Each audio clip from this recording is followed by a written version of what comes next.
అందరికీ నమస్కారం. తాజాగా భోగాపురం అంతర్జాతీయ విమానాశ్రయాన్ని అధికారికంగా దేశ ప్రధాని నరేంద్ర మోదీ గారి చేతుల మీదుగా జాతికి అంకితం చేశారు. మనందరికీ తెలుసు.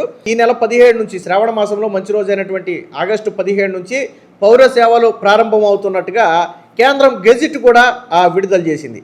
అయితే ఎప్పుడైతే భోగాపురం అంతర్జాతీయ విమానాశ్రయం అమల్లోకి రాబోతుందో, దీని మీద ఇంకా సర్వీసులు ప్రారంభం కాబోతున్నాయో, దానితో ఇప్పటి వరకు సేవలు అందించినటువంటి విశాఖ ఎయిర్పోర్టు మూతపడబోతుంది. మూతపడటం అంటే పూర్తిగా మూతపడటం కాదు, కానీ పౌర విమానాలు ఇక్కడ నుంచి అక్కడ దిగే అవకాశం లేదు. మొన్న కేంద్రం ఇచ్చినటువంటి గెజిట్ లో ఇదే అంశాన్ని కూడా రాశారు. 16 ఆగస్టు అర్ధరాత్రి 12 గంటల 1 నిమిషానికి, అంటే డేట్ మారితే ఆగస్టు 17 అవుతుంది. సో అర్ధరాత్రి నుంచి ఆగస్టు 16 అర్ధరాత్రి నుంచే ఈ పౌర సేవలన్నీ కూడా బంద్ అవుతున్నట్టుగా ఆ గెజిట్ లోనే స్పష్టంగా పేర్కొనడం జరిగింది. ఇదే గెజిట్ లో ఇంకోటి కూడా ఏం పేర్కొన్నారంటే, విశాఖకు ఉన్నటువంటి VTZ అనే కోడ్ ఏదైతే ఉందో ఆ కోడ్ను అధికారికంగా భోగాపురం ఎయిర్పోర్ట్కి బదిలీ చేస్తున్నట్టుగా కూడా కేంద్రం అయితే ఆ గెజిట్లో ప్రకటించడం జరిగింది. దీంతో ఇప్పటి వరకు గత 5-6 దశాబ్దాలుగా ఒక 30 ఏళ్లకు పైబడి ఎవరికైతే ఈ విశాఖ ఎయిర్పోర్ట్తో అనుబంధం ఉందో, విశాఖ ఎయిర్పోర్ట్ నుంచి ఇప్పటి వరకు రాకపోకలు సాగించారో, వారికి కొంచెం అవినవభావ సంబంధం ఉన్న వాళ్ళందరికీ కూడా కొంచెం బాధాకరంగానే ఉంటుంది. ఎందుకంటే నిన్న మొన్నటి వరకు ఉన్నటువంటి ఎయిర్పోర్ట్ నుంచి ఇక మనం ఆ ఎయిర్పోర్ట్కి మనం వెళ్ళలేము, అక్కడి నుంచి సర్వీసుల్లో మనం ప్రయాణం చేయలేము అనే బాధ కొంత ఉండొచ్చు. ముఖ్యంగా విశాఖ వాసులకు కొంచెం బాధ అయితే ఉంటుంది. మొత్తానికి ఒక జ్ఞాపకంగా ఈ విశాఖ ఎయిర్పోర్ట్ అనేది ఒక జ్ఞాపకంగా, రాబోయే తరానికి ఒక జ్ఞాపకంగా అయితే మిగలబోతుంది. అలాగే ఈ భోగాపురం అంతర్జాతీయ విమానాశ్రయం ఎవరూ ఊహించిన స్థాయికి ఎదుగుతుంది. ఇతర దేశాలలో, అలాగే మన దేశంలోని అతిపెద్ద విమానాశ్రయాలలో ఇది కూడా ఒకటిగా మారబోతుంది.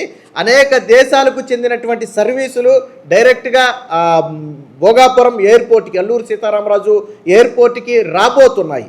సో దీని నిర్మాణం కావచ్చు, ప్రపంచంలోని అతిపెద్ద విమానాలు దిగటానికి, బోయింగ్ లాంటి విమానాలు దిగటానికి అనువైనటువంటి రన్వే కావచ్చు, దీనికి ఏర్పాటు చేయటం అనేది జరిగింది. సో కాబట్టి ప్రపంచంలోని ఏ విమానమైనా సరే అక్కడ దిగవచ్చు. ఇదే సమయంలో విశాఖలో ఇంకా ఆగస్టు 16 అర్ధరాత్రి లాస్ట్ ఫ్లైట్, ఇక ఆగస్టు 16 అర్ధరాత్రి మాత్రమే లాస్ట్ ఫ్లైట్ వెళ్తుంది.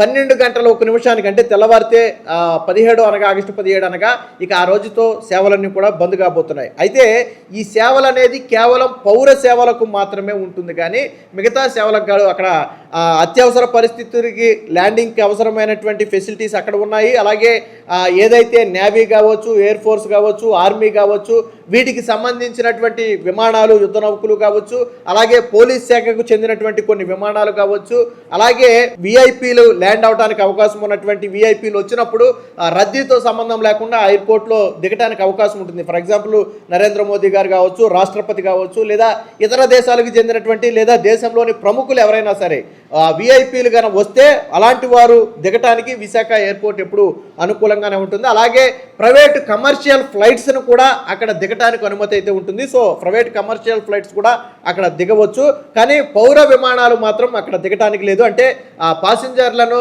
ప్రజలను అక్కడ నుంచి ఎక్కించుకుని తీసుకువెళ్ళటం కానీ, లేదా అక్కడ తీసుకొచ్చి దింపటం కానీ అయితే జరిగే అవకాశం అయితే లేదు. ఇక అంటే బేసిక్గా కొత్త ఎయిర్పోర్ట్, ఒక ప్రాంతంలో కొత్త ఎయిర్పోర్ట్ వచ్చినప్పుడు అక్కడ ఉన్నటువంటి పాత ఎయిర్పోర్టు తాత్కాలికంగా పౌర సేవలు నిలిపివేయడం అనేది కొత్త ఏం కాదు. హైదరాబాద్లో కొత్త ఎయిర్పోర్ట్ వచ్చినప్పుడు కావచ్చు, లేకపోతే బెంగళూరులో కొత్త ఎయిర్పోర్ట్ వచ్చినప్పుడు కావచ్చు, అలాగే గోవాలో కావచ్చు, ముంబైలో కావచ్చు, ఈ కొత్త ఎయిర్పోర్ట్లు వచ్చిన సందర్భంగా పాత ఎయిర్పోర్ట్లు తాత్కాలికంగా పౌర సేవలను అయితే నిలిపివేశాయి. ఇప్పుడు కూడా వైజాగ్ ఎయిర్పోర్ట్ కూడా అలాగే తాత్కాలికంగా పౌర సేవలు అయితే నిలిపివేయడం జరుగుతుంది, కానీ మొత్తం సేవలు కాదు.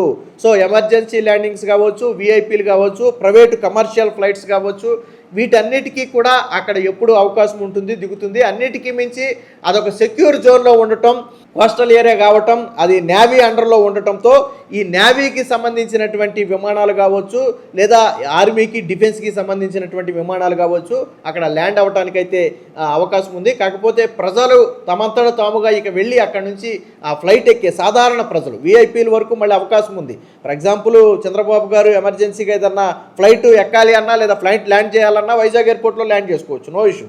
సో అలాంటి ఇంపార్టెంట్ విఐపీలకు రాష్ట్ర ముఖ్యమంత్రులు కావచ్చు, కేంద్ర మంత్రులు కావచ్చు, రాష్ట్రపతులు, ప్రధానమంత్రులు, ఇలాంటి వాళ్ళు ఇతర దేశాల నుంచి ఎవరైనా ప్రతినిధులు కావచ్చు, దౌత్యాధినేతలు కావచ్చు, ఇలాంటి వాళ్ళు ఎవరైనా వచ్చినప్పుడు ఆ విశాఖ ఎయిర్పోర్ట్ను వాడుకుంటారు. ఎందుకంటే అక్కడ రద్దీ ఉండదు.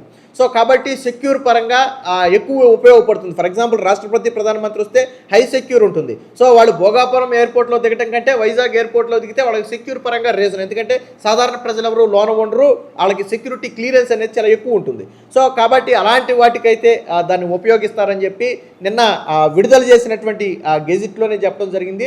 సో ఇప్పుడు భోగాపురం వచ్చిందనే ఆనందం ఉన్నప్పటికీ కూడా 30 దశాబ్దాలు అంటే 30 సంవత్సరాలుగా 4-5 దశాబ్దాలుగా సేవలు అందించినటువంటి విశాఖతో ఇక బంధం తెగిపోతుంది అనేది కొంత బాధగా ఉంటుంది. వాస్తవానికి ఇది ఒక మధుర జ్ఞాపకంగా మిగిలిపోతుంది. రేపటి తరానికి, రేపటి రోజున, రేపటి నుంచి ఈ విమానం ఎక్కే అవకాశం లేదు. సో కాబట్టి వాళ్ళందరికీ కూడా ఒకప్పుడు ఈ విమానాశ్రయం నుంచే మేము ప్రయాణం చేశాం, ఈ విమానాశ్రయంలోతో మాకు 30 ఏళ్ల అనుబంధం ఉందని చెప్పి చెప్పుకోవడానికైతే ఒక అవకాశం ఉంది. అంటే ఒక మధుర జ్ఞాపకంగా మిగిలిపోతుంది. ఇదే సమయంలో VTZ అనే ఏదైతే కోడ్ ఉందో, వాస్తవానికి భోగాపురానికి స్పెషల్ కోడ్ వస్తుంది అనుకున్నారు, కానీ లేదు.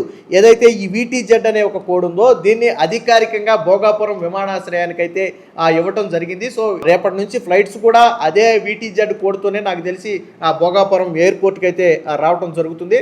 బట్ ల్యాండింగ్ మాత్రం విశాఖపట్నంలో ఉండదు, భోగాపురం ఎయిర్పోర్ట్లో ఉంటుంది.